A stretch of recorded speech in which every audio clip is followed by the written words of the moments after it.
This is the WJTS News. In the news tonight, Gibson County man killed in accident, the coronavirus, Huntingburg Airport, Kirk Uxell will be in with sports, and our WJTS Informed segment continues with Dubois County Museum Director Shirley Ray. All this and more coming up on WJTS TV News.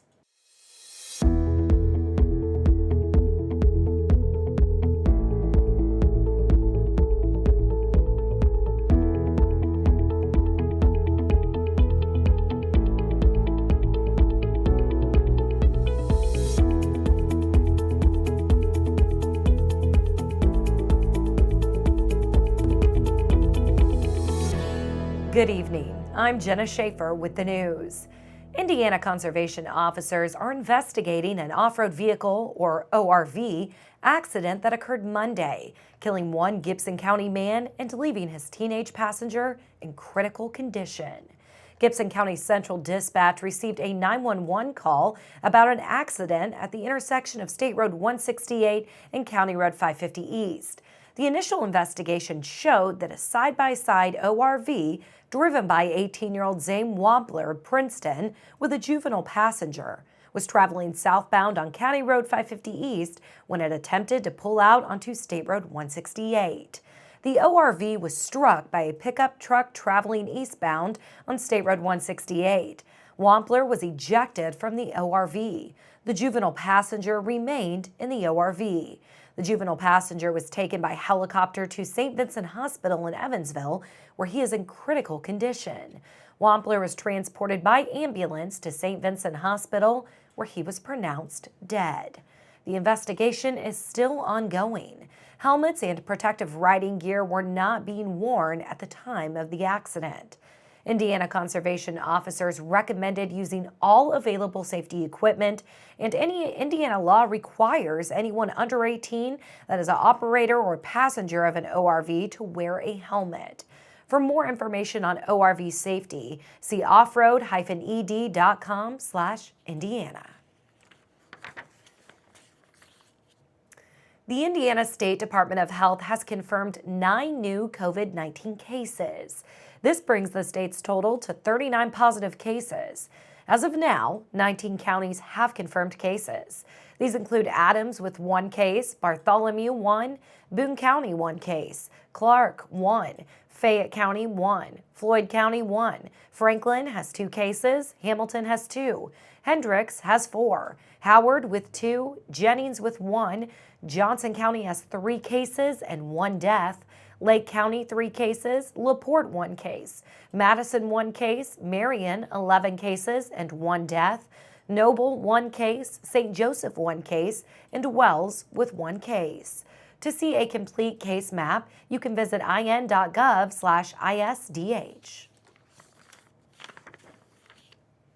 Governor Eric Holcomb has activated the Indiana National Guard to help as needed with the state's COVID-19 response. This motion is part of the executive order that Governor Holcomb signed earlier this week.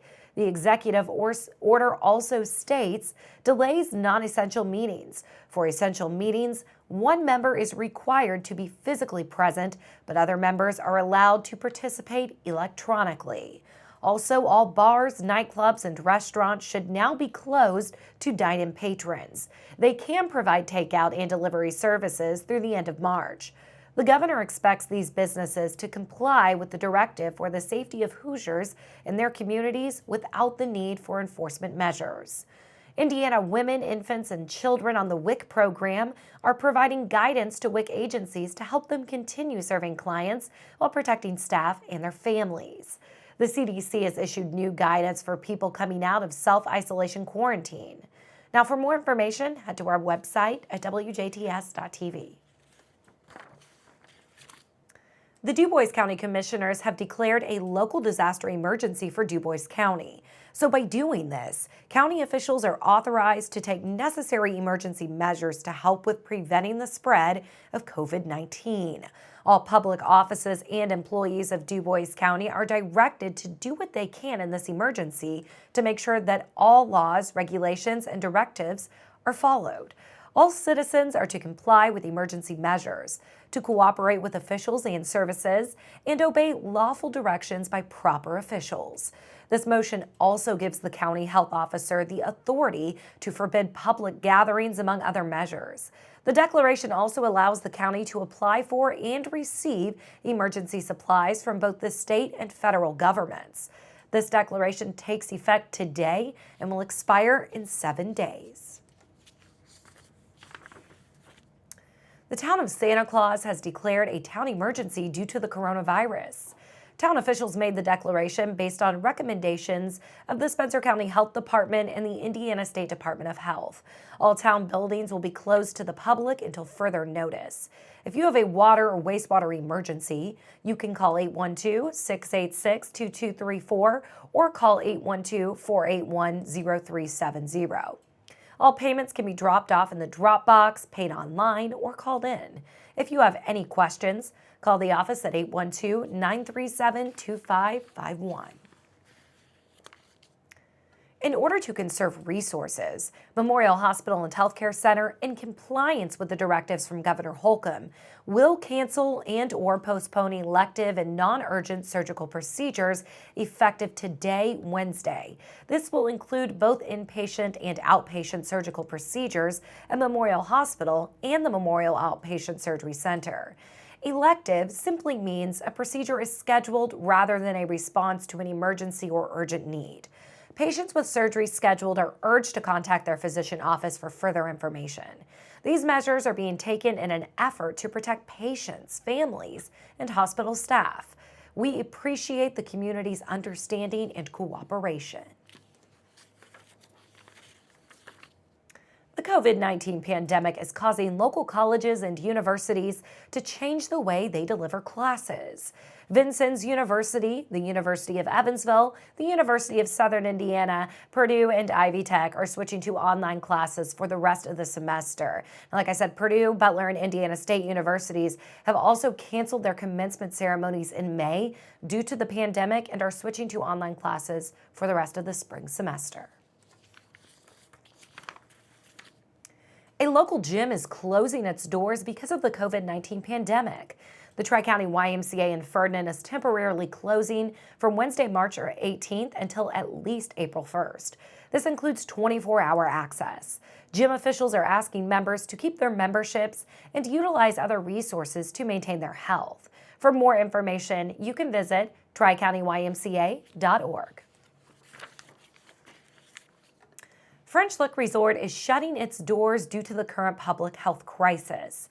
Based on a statement released from French Lick Resort CEO Chris Leininger, French Lick Resort made the decision to voluntarily close all hotels, spas, and activities beginning Thursday, March 19th at 1 p.m. The Donald Ross and Valley Links courses, as well as the stables at French Lick, will remain open for daily use. The Pete Dye course at French Lick will be opening for the season as scheduled on Friday, March 27th. French Lick Springs Hotel, West Baden Springs Hotel, and Valley Tower will reopen as soon as it is safe and prudent to do so. Now, if you have any questions, please contact their call center at 888-936-9360. Indiana correction facilities will be allowing fee-free calls once a week starting today on Wednesday. To lessen strain on offenders and their loved ones with the result of the COVID-19 virus, Indiana Department of Correction officials worked with the telephone and video service provider to permit each eligible offender the opportunity for 2 5-minute-long phone calls, as well as 1 video visit of either 10 or 25 minutes each week, fee-free. This agreement runs through April 14, 2020. Commissioner Rob Carter stated that the IDOC recognizes the importance of in-person visits by friends and family, but they cannot afford the risk this poses to potentially introduce the COVID-19 virus into their facilities. As released last Wednesday, visitation remains suspended at all Indiana Department of Correction facilities. This decision was precautionary in nature and was made in the interest of the health and safety of IDOC staff and offenders. It is important to note there are no known cases of COVID-19 among any staff or offenders at any IDOC facility. The Huntingburg Airport has reached a major project milestone. The airport officially broke ground for its runway expansion project during a special ceremony on Friday morning. Woolport Senior Project Manager and Project Manager for the runway expansion, Curtis Brown, explains where they are at in the process. We have finished the planning and environmental and have just started construction. We are starting with the tunnel foundations currently, and the tunnel should start being erected in April. And then the dirt work and other aspects of phase 1 of this project should continue through the end of the summer. Phase 2 of this project, where we get into the actual paving and extension of the runway, should be scheduled for summer of 2021. In order to make the runway extension, crews will have to build a tunnel over County Road 200. Doing this gives the planes the opportunity to make emergency landings on top of the tunnel when needed. Brown says the project is vital for the community and will have a large positive impact. This project is very vital to the community for what it stands for. Even though it's only a 500-foot extension, what that means is about a 25% increase in the size and capacity of the aircraft that can use this. Also, getting greater than 5,000 feet allows the planes to get away from more regional travel to more fully national and even some international travel. Given the business community that this airport supports, that is vitally important to the continued growth. Since Dubois County has one of the lowest unemployment rates in the state, one of the major economic drivers, continuing to support that and allow those businesses to grow is why this project is so vital. Although it may not increase jobs at the airport, Brown tells us it will open up more jobs in the community. For the businesses that it supports, it will definitely increase the ability for that to happen, greater sales, greater reaches, and for that growth. So I can see the job market and the economic stability continuing to be strengthened as a result. The $13 million project has been in the works for 10 years and is expected to be completed by the summer of 2021. We'll take a look at your weather forecast when we come back right here on 18 WJTS.